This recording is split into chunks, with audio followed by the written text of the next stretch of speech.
창세기 4장과 5장의 말씀은 넓은 의미에서 볼 때 아담과 노아에 이르기까지 족보를 기록한 말씀이다라고 볼 수 있습니다. 또한 이 창세기 4장과 5장의 말씀은 천지창조의 사건, 그리고 인간의 범죄 사건과 이후에 나오게 될 노아 대홍수의 사건을 연결시키는 부분이기도 합니다. 4장과 5장이 다루고 있는 이 아담에서부터 노아까지 이르는 이 족보의 내용은 인간이 하나님을 경외하는 이 구원받은 무리와 이와는 반대로 하나님을 거부하고 죄악으로 인해서 멸망에 빠진 구원받지 못한 이 두 부류의 모습을 우리에게 이야기하고 있습니다. 또한 이 두 부류가 세대를 거듭하면서 제각각 자신만의 역사를 이야기하며 나아가고 있는 모습을 우리는 창세기 4장과 5장의 말씀을 통해서 발견하게 됩니다.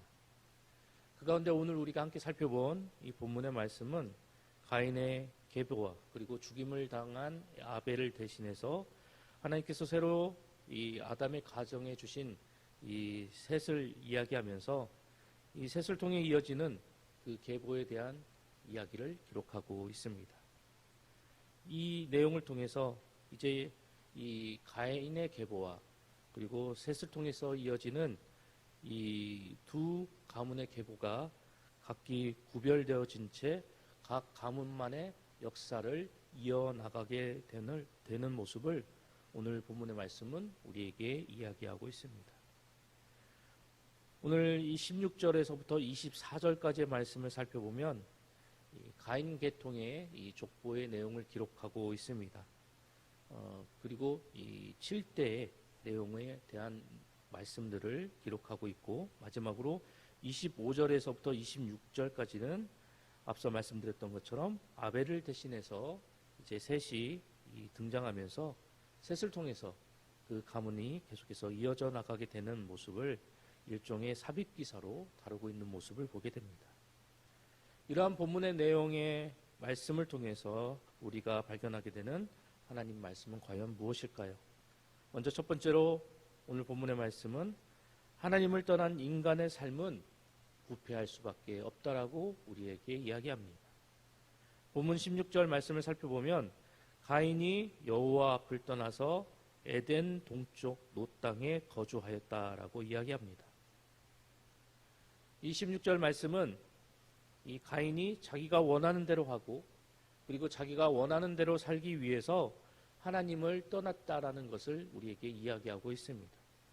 즉 가인은 하나님 중심의 삶이 아닌 자기 중심의 삶을 살기 위해서 의도적으로 하나님을 떠나게 되었음을 16절 말씀은 우리에게 이야기하고 있는 것입니다.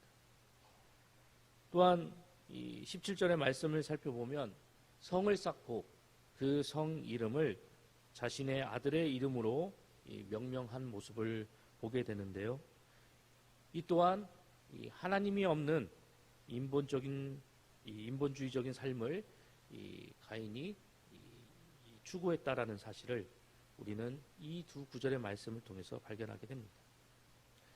뿐만 아니라 이 17절에서 우리에게 이야기하고 있듯이 성을 쌓았다라는 것, 이것은 하나님의 도우심과 하나님의 보호하심 없이 스스로 자신을 지키고 자신을 보호하겠다라고 하는 그런 인간적인 생각과 발상의 결과라고 우리에게 이야기합니다. 그리고 아들의 이름으로 그 쌓은 성의 이름을 지었다라는 것은 하나님의 이름이 아닌 인간의 이름을 나타내고 드러내고자 하는 발상에서 나온 것임을 본문은 우리에게 다시 한번 시사하고 있습니다. 그러나 오늘 본문의 말씀이 우리에게 이야기하고 있듯이 육적으로나 세속적으로 자신이 세운 목적이나 뜻을 이루고 성공을 거둔다 하여도 그 가운데 하나님이 계시지 않으면 결국 영적으로 부패하고 타락할 수밖에 없다라는 사실을 우리에게 분명하게 교훈합니다. 오늘 본문 18절 이하의 말씀을 살펴보면 계속해서 가인의 후손에 대한 내용들이 이야기되어지고 있는데 그 가운데 가인의 6대손 이 람에게 이 부분을 살펴보면 그는 이 세속 문명의 발전에 결정적인 기여를 한 사람으로 이야기되어지고 있습니다. 하지만 그와는 반대로 이 라멕이라는 사람은 영적으로 부패하여서 하나님께서 제정하신 그 일부 일처제의 이 제도를 파괴하였고 2명의 아내를 두는 죄를 지었던 모습을 보게 됩니다. 뿐만 아니라 자신 스스로가 밝혀 이야기하고 있듯이 자신에게 가벼운 상처만 입혀도 그 상대방을 가혹하게 죽이고 복수하는 자비 없는 죄악된 삶을 살았던 인물이 바로 본문 속에 등장하고 있는 라멕이었다라는 것을 우리는 본문의 말씀을 통해서 발견하게 됩니다.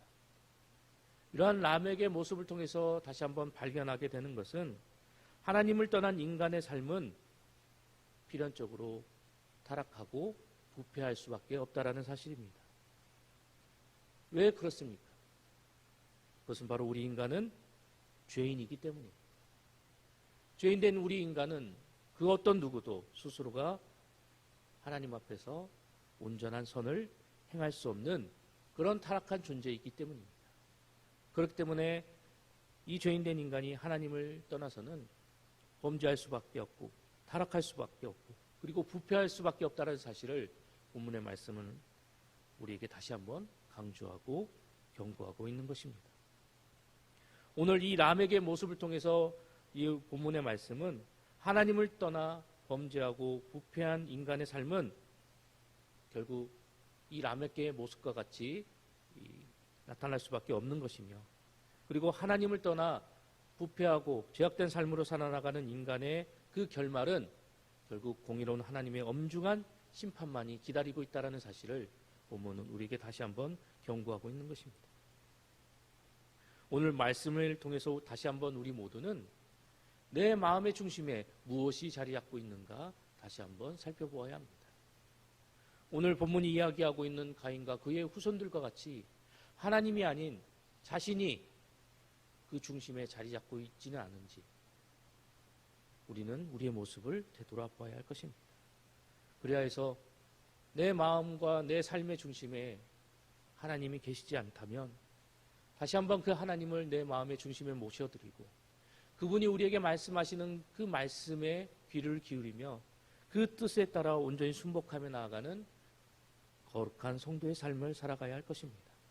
뿐만 아니라 어떤 삶과 그리고 형편 가운데 우리가 놓인다 할지라도 그 가운데서 항상 우리가 잊지 말고 기억해야 할 것은 생사화복을 주관하시는 그 주관자 되시는 그 하나님이 언제나 나와 함께 하신다는 사실을 기억하여서 내 뜻과 내 생각 그리고 내 욕심이 중심이 되는 삶을 살아나가는 것이 아니라 하나님의 말씀과 하나님이 중심이 되는 삶을 살아감으로 인해서 그 삶을 통해서 우리를 향한 하나님의 놀라우신 약속과 은혜가 차고 넘치는 형통한 삶을 살아나가는 저와 여러분 모두가 되어야 할 것입니다. 오늘도 본문의 말씀을 통해서 우리에게 교훈하신 이 말씀을 기억하면서 하나님의 중심이 되는 그런 복되고 아름다운 삶을 살아나가는 우리 봉상의 모든 성도님들이 되시기를 간절히 소망합니다. 계속해서 본문의 말씀을 통해서 우리에게 들려주신 하나님 말씀은 우리를 향한 하나님의 구원의 역사는 반드시 성취된다라고 말씀하고 계십니다. 본문 25절의 말씀을 살펴보면 이제 죽은 아벨을 대신해서 하나님께서 셋을 주셨다라고 말씀하고 계십니다. 이 셋이라는 그 이름이 가지고 있는 그 의미는 정해진 자라는 그런 의미를 담고 있습니다. 즉 하나님께서는 이제 아벨을 대신해서 셋을 이 아담의 가정에게 주셨음을 우리에게 이야기하면서 이 셋을 통해서 하나님께서 약속하신 이 여자의 후손을 계속해서 낳게 하실 것이다라는 그 약속을 셋을 통해서 다시 한번 분명하게 나타나고 계십니다. 비록 짧은 이 두 구절이지만 하나님께서 이 아담의 가정에 아벨을 대신해서 셋을 주셨다라는 것은 이를 통해서 하나님의 약속이 차질 없이 변함없이 계속해서 이어져 나간다라는 사실을 우리에게 시사하고 있습니다. 즉, 이 하나님께서는 이 셋을 통해서 우리 인류를 향한 당신의 구원의 사역을 조금의 차질도 없이 그리고 단절됨도 없이 온전히 이루어 가시고 성취해 나갈 것이라는 그런 하나님의 의지를 이 셋을 통해서 분명하게 나타내고 계신 것입니다. 우리는 이 창세기의 말씀 속에서 서로 상반되고 대조되는, 그리고 우리의 인간적인 상식으로는 이해할 수 없는 그런 모습을 통해서 왜 이러한 모습이 나타날 수밖에 없는 것인가에 대해서 우리가 의아해하는 그런 장면들을 목격하게 됩니다. 그 대표적인 예가 바로 가인과 아벨의 모습이고, 하나님 앞에서 의롭게 살아나갔던 그 아벨이 어이없는 죽음을 맞이하는 그 모습을 통해서 왜 이 불합리한 이런 모습이 세상 가운데 나타나게 되는 것인가에 대한 생각을 해보게 됩니다. 뿐만 아니라 아벨의 이 죽음과는 대조적으로 하나님 앞에 범죄하고 살인까지 저질렀던 그 가인과 그의 자손들은 세상 속에서 세속적으로 더욱더 번성하고 그리고 번창해 나가는 그런 모습을 우리가 보게 됩니다. 그리고 그들을 통해서 이 세상 가운데는 더욱더 죄악이 만연해지고 이 세상을 살아나가는 모든 인류가 하나님 앞에서 타락해 나가는 그런 모습들을 우리가 발견하게 됩니다.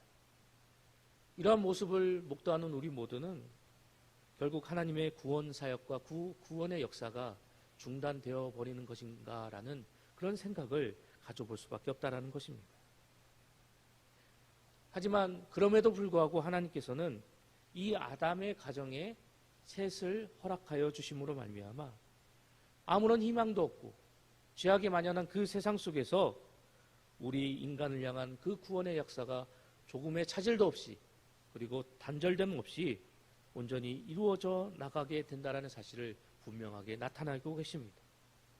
그리고 이를 통해서 우리를 향한 그 구원 사역이 온전히 성취되어질 것이라는 사실을 이 셋의 출생을 통해서 다시 한번 우리에게 강조하시고 우리에게 약속하고 계신 것입니다.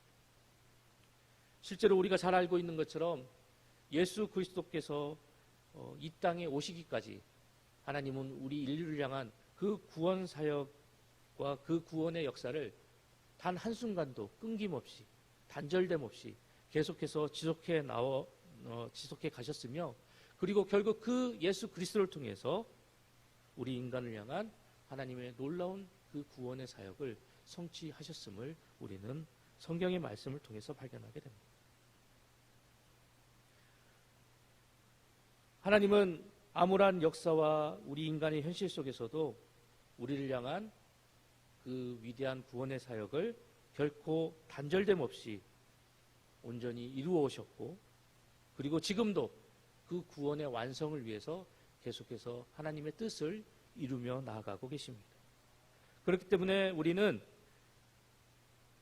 우리의 눈으로 살펴보고 우리의 눈으로 바라볼 때 하나님의 역사하심이 보이지 않고, 그리고 한 줄기 소망마저 보이지 않는 그런 암울하고 어둡고 고통 가득한 그런 세상의 모습이다 할지라도 그 가운데서 끊임없이 계속해서 변함없이 역사하시고 하나님의 뜻을 나타내시는 그 모습을 우리가 바라보고 기억하면서 조금의 좌절과 낭망 없이 그 선하신 하나님의 뜻을 기억하며 하나님의 백성으로서의 온전한 삶을 살아나가는 저희들 모두가 되어야 할 것입니다.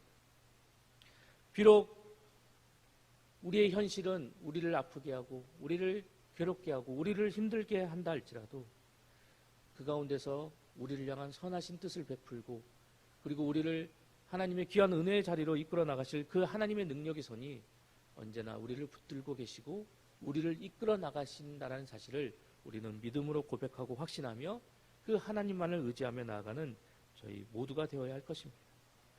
오늘 본문의 말씀을 통해서 다시 한번 우리에게 이야기하신 바와 같이 우리를 향한 그 하나님의 구원의 사역이 반드시 우리의 삶 가운데서 성취되어지고 이루어질 것이다라는 그 확신 통해서 우리는 조금도 좌절하지 않고 낭망하지 않고 우리에게 이 구원의 확신과 은혜를 허락하여 주신 그 하나님을 통해서 더욱더 새 힘을 얻고 기쁨을 누리며 우리가 주어진 삶을 온전히 힘써 걸어나가는 우리 모두가 되어야 할 것입니다. 오늘 우리에게 주어진 삶의 이 하루 속에서 어떠한 사건이 그리고 어떠한 환경이 우리 가운데 닥쳐올지는 모릅니다.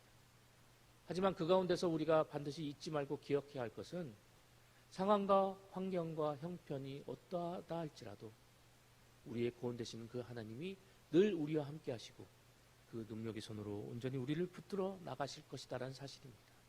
오늘도 이 사실을 기억하고 확신하고 믿음으로 고백하며 우리의 구원이 되신 그 하나님을 통해서 새 힘을 얻고 능력을 얻어서 오늘도 새롭게 허락하여 주신 이 하루 속에서 온전히 승리하고 기쁨을 쟁취하며 하나님을 통해서 소망을 얻어 나아가는 우리 봉상의 모든 성도님들이 되시기를 간절히 소망합니다.